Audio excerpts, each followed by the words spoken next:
together called Cupid Ain't Shit, an anti-Valentine's Day poetry movement. And so this is a piece I wrote for that show.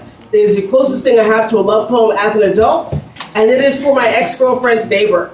Right. Yeah. Because life is like that sometimes. Yeah.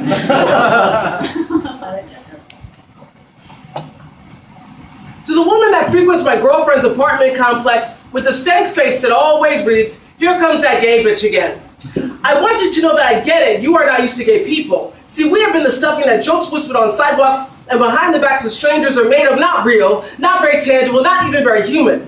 As a teenager, my father, or at least the way I imagined him, would tell me things like we're all the same. And anyone that didn't like me because I was gay was simply just ignorant of that fact. You know, black, white, gay, straight, we're all the same. Like a hand-holding, multiracial, we are the world's sexually indifferent block party. Yeah, my father was pretty corny like that, but you, my friend, are more right than my father ever was, even his imaginary parts. You see, there is a very distinct difference between gay people and straight people that is so slight, I'm glad and even surprised that you noticed it. You see, gay people just fuck better. Woo! And I know you know that because you live next door. And the particular intensity of anger you are expressing comes from a particular type of sexual frustration that can lead to ailments such as delusions of heterosexual grandeur, snarled lips, and rampant unchecked homophobia leaks out into cultural norms as emotional and physical transgressions from a lack of clitoral release. If I were you, I'd hate gay people too.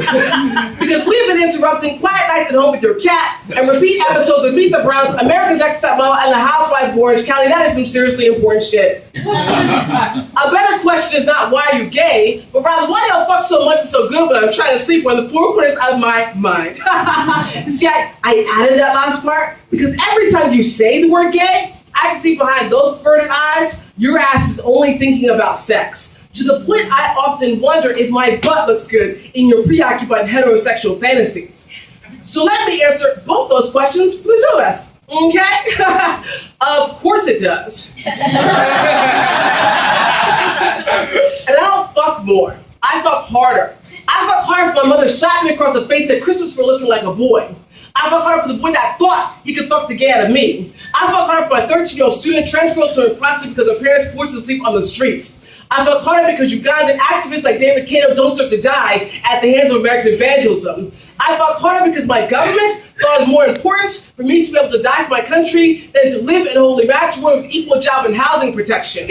I fuck harder because the transgender life expectancy in this country is only 37, only 23 worldwide, so don't blink, I might not be here much longer. And I fuck hard to prevent from forgetting that the ability to come into the warmth of your partner from the cold of outside is a luxury not everybody else is always allotted, so I fuck harder to let her know that this very moment is sacred. And I fuck harder because every time a post-stack trans fag thrusts, a fucking fairy gets its wings. Yeah.